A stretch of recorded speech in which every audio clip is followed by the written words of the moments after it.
Mes chers élèves, bonjour, j'espère que vous allez bien. Dans la vidéo d'aujourd'hui, on va faire une nouvelle leçon de mathématiques, la proportionnalité. On va faire des exercices plus correction. On va commencer. Exercice numéro 1. Le tableau suivant récapitule le prix des fruits dans une épicerie en fonction de à sa masse. Masse en kilos. عندنا هنايا الكتلة بالكيلوغرام هي 0,8 1,1 1,9 2,3 et 3.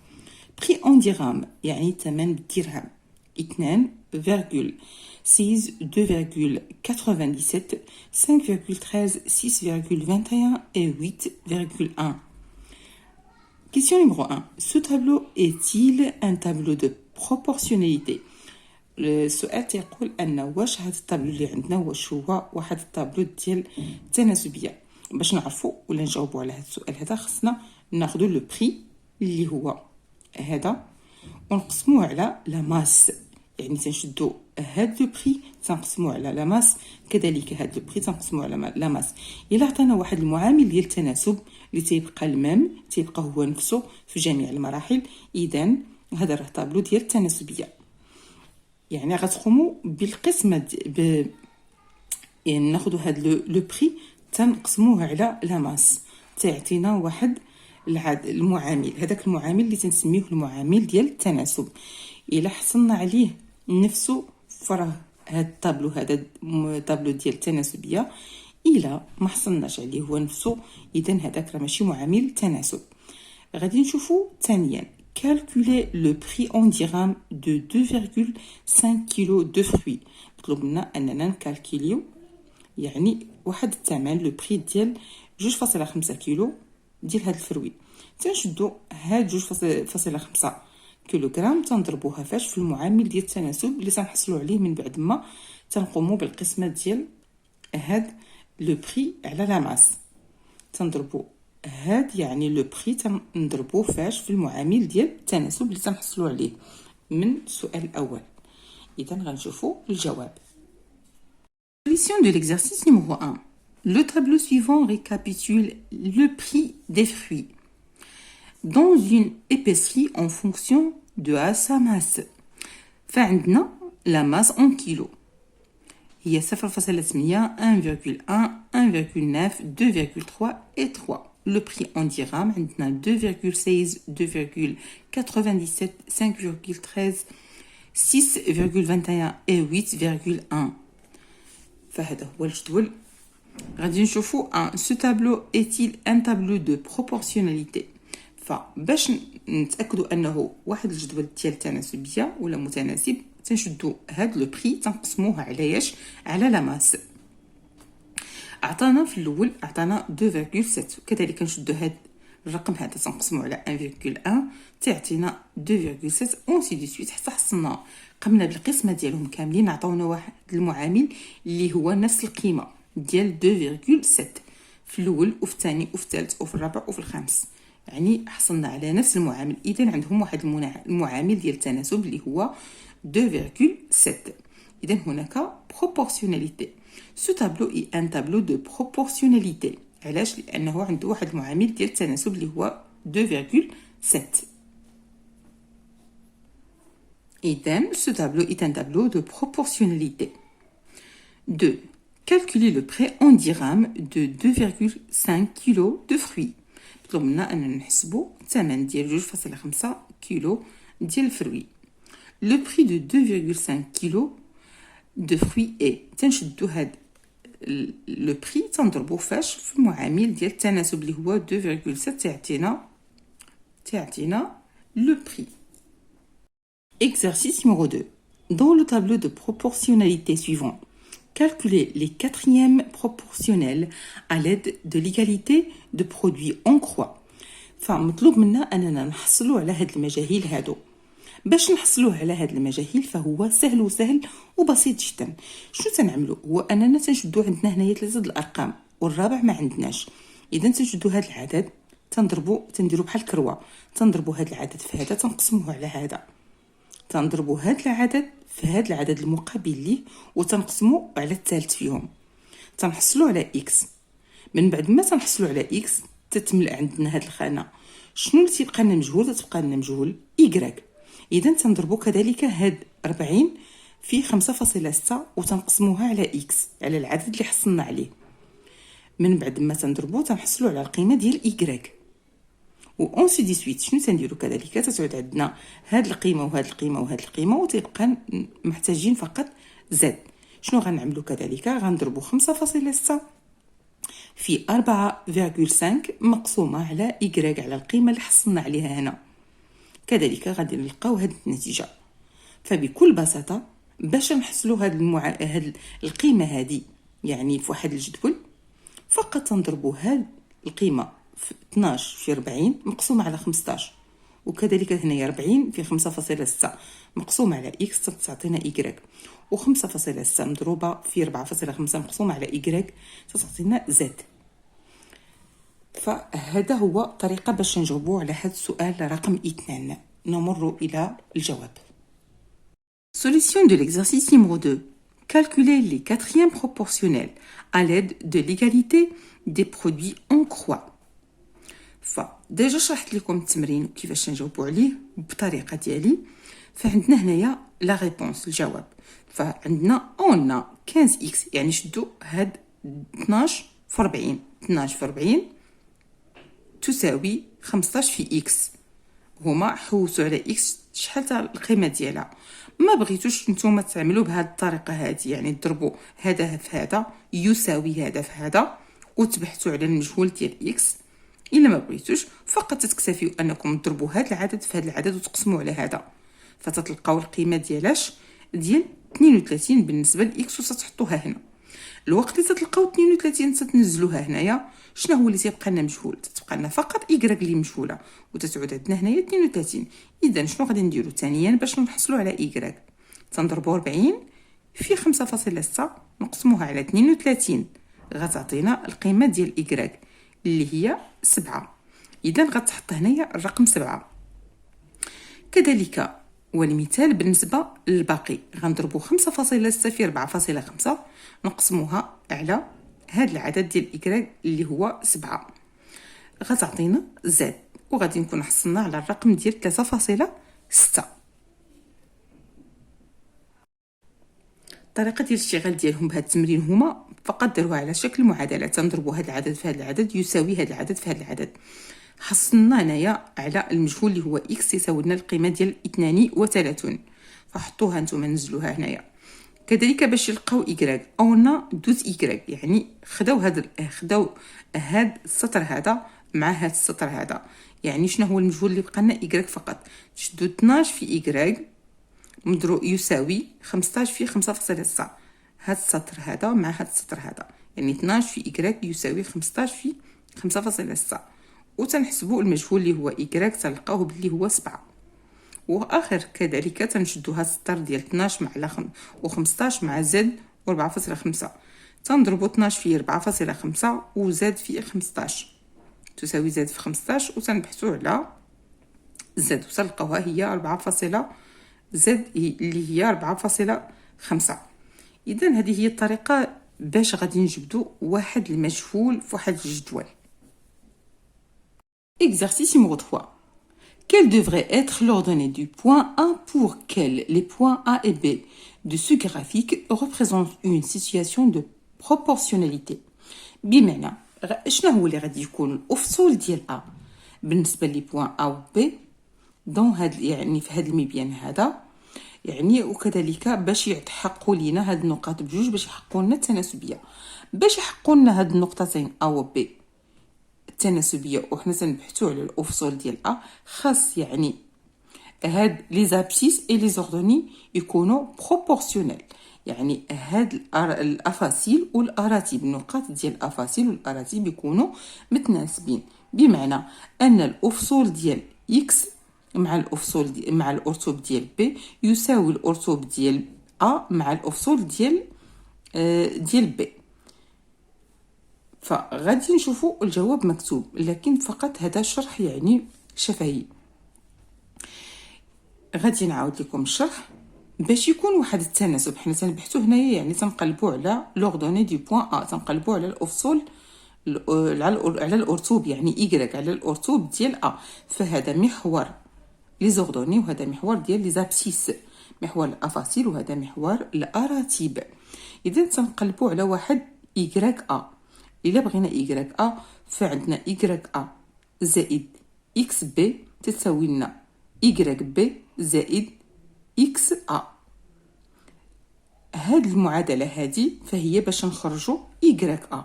إذا خاص يكون الأفصول ديال أ موافقة مع زائد الأفصول ديال بي تيساوي لنا الأرتوب ديال بي مع الأفصول ديال أ. هكا تنخرجوا هاد القيمات ديال إيكغيك أو وتنحقوا التناسبية ما بين هاد النقطتين أ و بي. Solution de l'exercice numéro 3. Quelle devrait être l'ordonnée du point A؟ يعني شنو هو الأرتوب ديال النقطة A pour que les points A et B de ce graphique باش يكونوا النقطتين A و B بالنسبة لهذا المنحنى هذا représente une situation de proportionnalité، باش يكون عندنا واحد التناسبية، يحقوا لنا واحد التناسبية في هذا المنحنى. Pour que les points A et B représentent une situation de proportionnalité, il faut que les خاص يكونوا هاد لي زابسيس يكونوا متناسبين مع كذلك لي زوردوني. خاص يكونوا عندنا لي زابسيس اي لي زوردوني سوا بروبورسيونيل. لي زابسيس هما الافاصيل اي لي زوردوني هما الاراتيب. سون بروبورسيونيل يكونوا متناسبين. C'est-à-dire que XA fois YB est égal à XB fois YA، يعني أفصول A مضروب في أرتوب B يساوي أفصول B مضروب في أرتوب A. أو تنكتبوا بهذه العبارة ديال XB تساوي لنا، يعني تنزلوا نديروا الإسقاط فقط، تنمشيو نمروا لهذاك المبيان اللي عندنا وتنحاولوا نديروا الإسقاط ديال هذيك النقطة اللي عندنا. XB شحال تعطينا على حسب المبيان هي 1.5.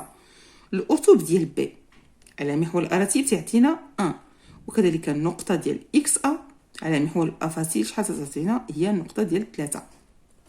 إذن YA أرتوب A تساوي لنا هو الأفصول ديال A زائد في الأرتوب ديال B على الأفصول ديال B تساوي لنا القيمة ديال 3 في 1 على 1.5 تساوي لنا 2. إذن أرتوب ديال A تساوي لنا 2.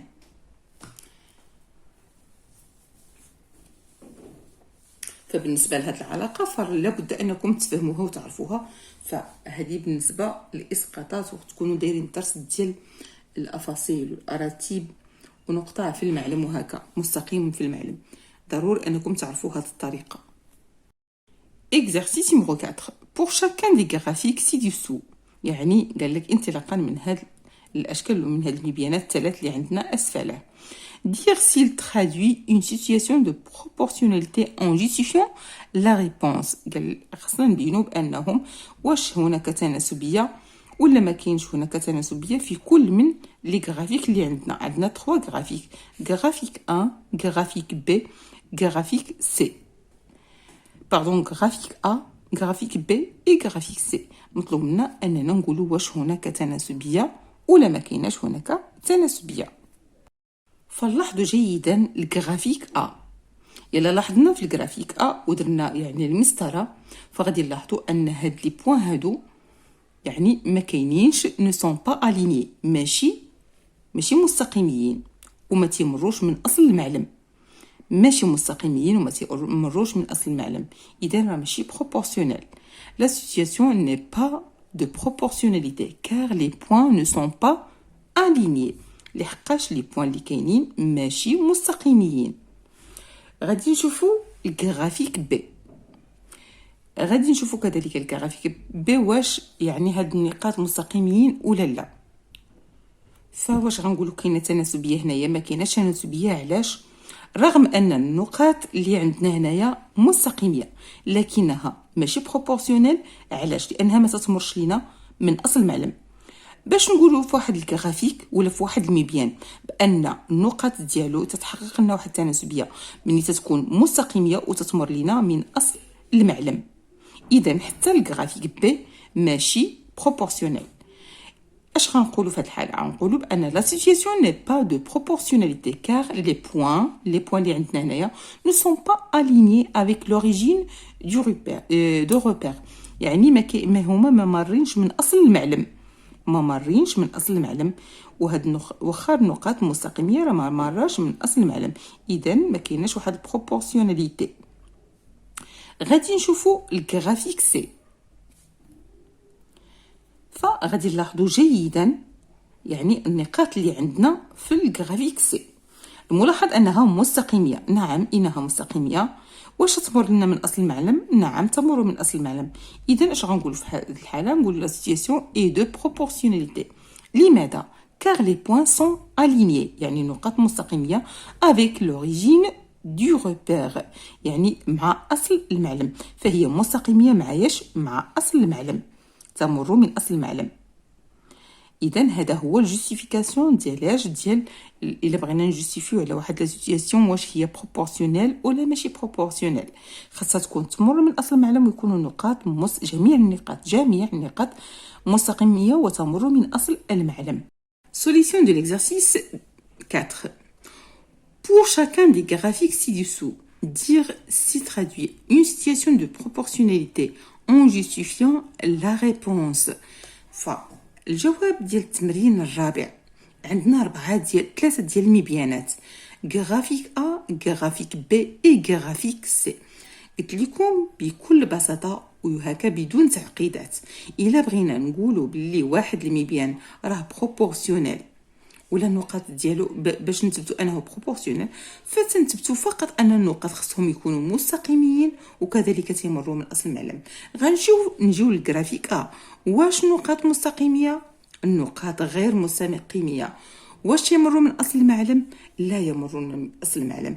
اذا بالنسبه يعني pour la graphique A la situation n'est pas de proportionnalité، ماشي متناسبه. علاش؟ car les points ne sont pas alignés، لأن النقاط ماشي مستقيمية. غادي نمروا للجرافيك B. pour la graphique B غادي نشوفوا كذلك واش نقاط مستقيمية؟ نعم النقاط مستقيمية، لكن الشرط الثاني ما تحققش، ألا وهو أنهم يمروا من أصل المعلم. إذا ماذا نقول في هذه الحالة؟ pour la graphique B la situation n'est pas de proportionnalité، ما كاينش واحد التناسبية. لماذا؟ car les points ne sont pas alignés avec l'origine du repère، يعني نقاط مستقيمية لكنها غير مستقيمية مع يعني أصل المعلم، خاصة تكون مستقيمية مع أصل المعلم. إذن غادي نشوفوا عن قرب الجواب. فبالنسبة نعود معكم pour la graphique A la situation n'est pas de proportionnalité car les points ne sont pas alignés. بالنسبة للجرافيك B ولا المنحنى B la situation n'est pas de proportionnalité، كذلك هي ما كاينش تناسبية. علاش؟ car les points ne sont pas alignés، مستقيمين ولكنهم غير مستقيمين بالنسبة لأصل المعلم، خاصهم يكونوا يمروا من أصل المعلم. alignés avec l'origine du repère.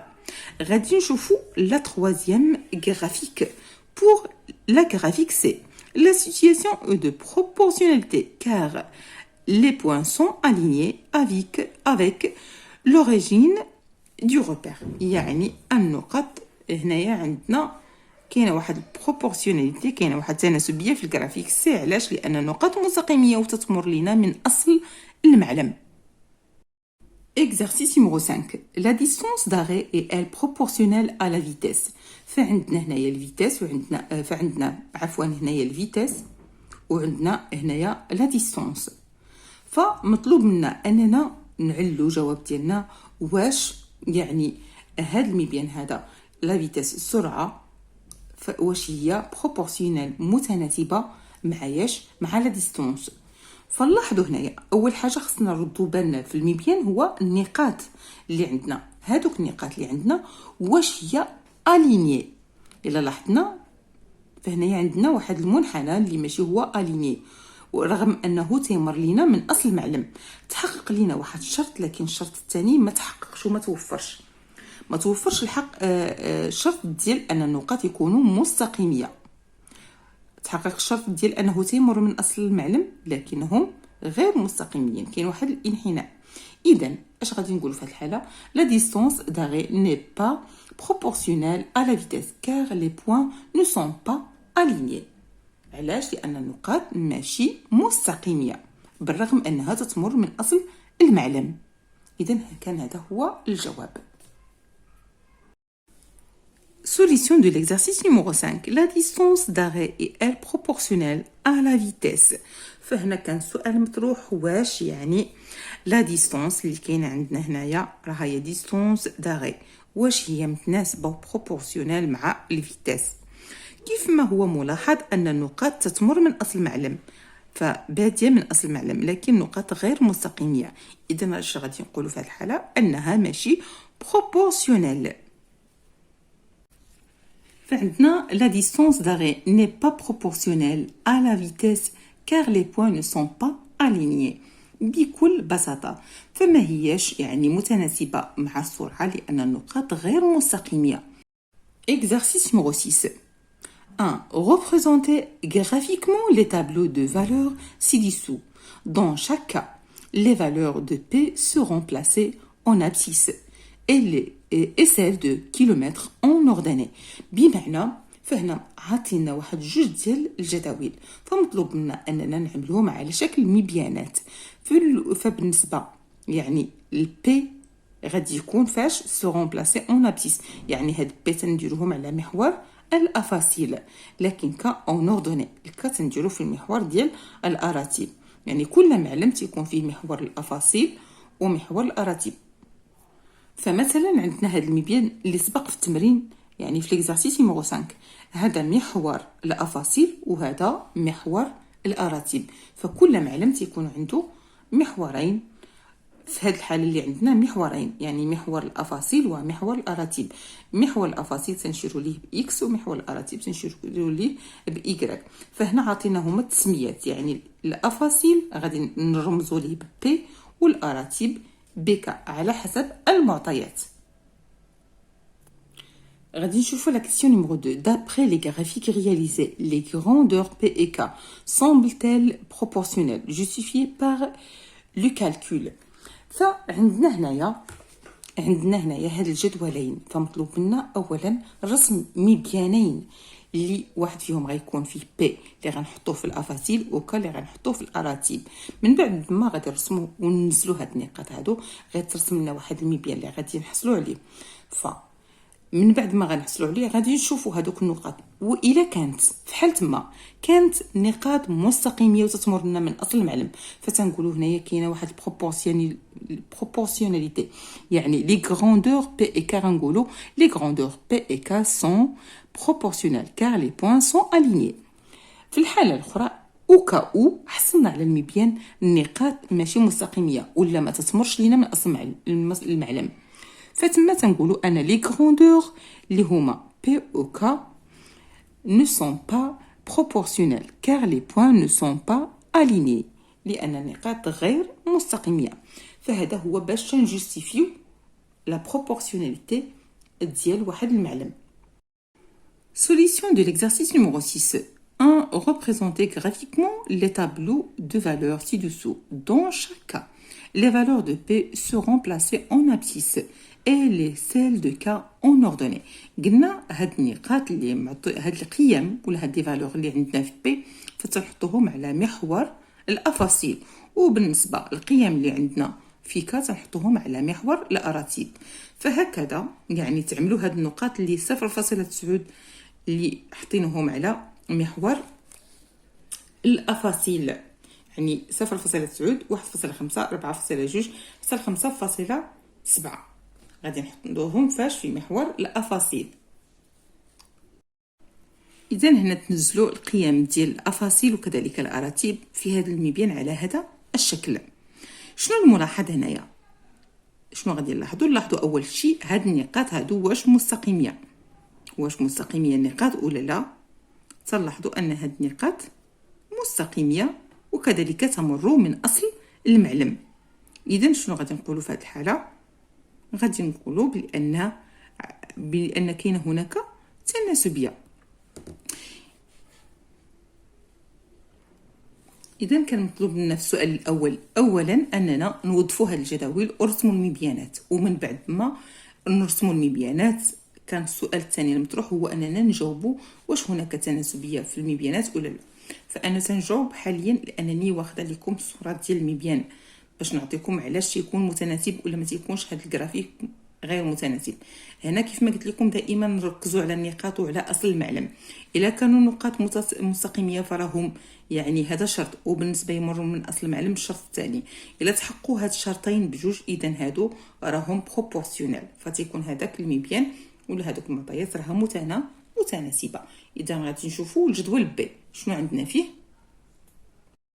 اذا عندنا المبيان الثاني وعندنا الجدول الثاني باش نتحققوا ان كذلك بان هناك معامل ديال التناسب اللي تيحقق لنا هذيك التناسبيه. تنشدوا دائما تنشدوا هاد الكا اللي عندنا في الاسفل تنقسموها على البي، يعني 0.8 تنشدوا هاد 1.8 تنقسموه على 0.8 تنشوفوا واش غيعطينا واحد المعامل ديال التناسب اللي كلهم تعطونا نفس القيمه. 1.8 نقسموها على 0.8 وجوج كذلك نقسموها على 0.9 7.2 نقسموها على 3.2 ونشوفوا واش غتخرج لنا نفس القيمه. الا خرجت لنا نفس القيمه حصلنا على نفس القيمه اذا تنقولوا هذا هو المعامل ديال التناسب. اذا راها عندنا يعني هذاك المعامل ديال التناسب تيحقق لنا تناسبيه. سينو قسمنا هادو على هادو وما عطاوناش واحد القيمه اللي هي ثابته، فهنا ما كايناش بروبورسيوناليتي واخا تنشوفوا ان هذاك راه مار من اصل المعلم وكذلك نقاط مستقيميه. اذا غادي نشوفوا لا ريبونس. فعندنا هذا الشكل كيف ما شفتوا، من بعد ما غيتقسموا هادو على هادو ما غيعطوناش نفس القيم، فتما غيكون يعني ما كاينش معامل تناسبي. اذا ما كايناش تناسبيه مطلقه في هذه الحاله هذه. فبالنسبه للجدول الاولاني كان يعني معامل تناسب اللي حصلنا عليه، لكن في الجدول الثاني ما تحققش وما توفروش انه يكون واحد المعامل ديال التناسب.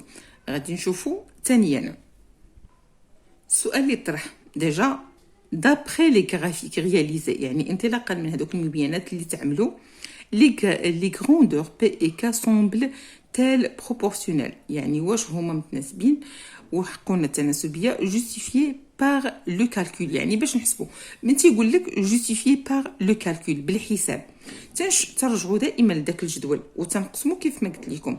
عطاونا واحد القيمه اللي ثابته فراهم متناسبين، عطاونا واحد المعامل ديال التناسب راه مزيان. الا ما عطاوناش معامل التناسب اذا ما كايناش هنا تما بروبورسيوناليتي. غادي نمروا باش نشوفوا القيم. اذا هنايا عندنا القيم ديال الجدول الاول بور لو غرافيك ا. عندنا لي غروندور بي اي كا سون بروبورسيونيل، راهم هنايا كاينه متحققه واحد البروبورسيوناليتي كار لي بوين سون الينيي، النقاط راها مستقيميه وتتمر لينا من اصل المعلم. جميل. مني خدينا هذاك الجدول اللي على حسب المعطيات اللي تعطاو لينا شدينا 2.1 قسمناها على 0.9 وكذلك اون سي دي سويت حتى قسمنا جميع القيم. شحال عطاونا في الاخير؟ عطاونا نفس المعامل ديال التناسب اللي هو 7/3. 7/3 يعني هاد القيمه تساوي هاد القيمه تساوي هاد القيمه تساوي هذه تساوي لنا 7/3. اذا هناك يعني معامل ديال التناسب. من تنحصلوا على واحد المعامل ديال التناسب اذا هناك تناسبيه. بور لو غرافيك بي هو المبيان الثاني اللي ترسم لي غروندور بي اي كا نو سون با بروبورسيونيل، ماشي يعني ما محققش لنا التناسبيه كار لي بوين نو سون با الينيي. فنقاط ماشي مستقيميه. علاش؟ مني شدينا هذوك القيم اللي عندنا في الجدول المعطيات قسمناهم على بعضيتهم. شنو عطونا في الاول؟ يعني القيمه ديال 1.8 على 0.8 عطاتنا 9/4، وبالنسبه للثانيه 2 على يعني ديفيزي بار 0.9 عطاتنا 20/9، وكذلك 7.2 على 3.2 عطاتنا 11.7 على 5.2 اللي عطاتنا كذلك 9/4. هنا ما كاينش واحد المعامل ديال التناسب اللي هو ثابت في بعض الاحيان ولكنه غير مستقر في بعض الاحيان. اذا هناك ما كايناش تناسبيه مطلقه. مادام ما كاينش معامل تناسب اذا ما كايناش تناسبيه. هذا علاش قلنا هنا بالنسبه لو غروندور بي اي كا نو سون با بروبورسيونيل كار لي بوين نو سون با الينيي. بعض منهم اللي كان في لا لين وبعض منهم اللي ما حققش لينا البروبورسيوناليتي هو هذا. اذا غادي نشوفوا باقي ديال التمارين. exercice numéro 7 calculer 5% de 120 يعني مطلوب لنا اننا نحسبوا النسبه ديال 5% من 120 وكذلك نسبه 140 15 من 140% ونسبه 500 من 98%. شنو غادي نعملوا؟ تنشدوا هاد الخمسه تنضربوها في 120 تنقسموها على 100 يعني تنشدوا 5 تنضربوها في 120 تنقسموها على 100. هنايا تنشدوا كذلك 15 تنضربوها في 140 نقسموها على 100. هنا 500 نضربوها في 98 ونقسموا على 100 باش نصيبوا هذيك لا فالور. جو ريبيت عفوا. فتنشدوا باش نلقاو يعني هذيك لا فالور تنشدوا 5 تنضربوها في 120 تنقسموها على 100. هذا بالنسبه النسبه الاولى. اما بالنسبه للنسبه ديال 140 فتنشدوا 140 مضروبه في 15 مقسومه على 100 باش نصيبوا هذيك لا فالور. وكذلك في هذه الاخرى عندنا هي 500 مضروبه في 98 مقسومه على 100 باش نلقاو لا فالور اللي تنقلبوا عليها. Solution de l'exercice numéro 7. Calculer 5% de 120 يعني حسب لينا 5% من 120 شحال تعطي. يعني بالنسبه للبورسونتاج 5% لا فالور اللي عندنا هي 120. شنو تنديروا؟ تنضربوا 5 في 120 مقسوم على 100 تعطينا 6. بهذه الطريقه 5 في 120 مقسوم على 100 تعطينا 6. كالكولي يعني النسبه ديال 140% دو 15. شنو تنديروا؟ 140% لا فالور اللي مطلوبه لنا وهي كان عندنا 15 وخاصنا هذا الرقم هذا. اذا شدينا 140 ضربناها في 15 قسمناها على 100 عطاتنا 21. بالنسبه للكالكول ديال 98% دو 500 شو غتعطينا؟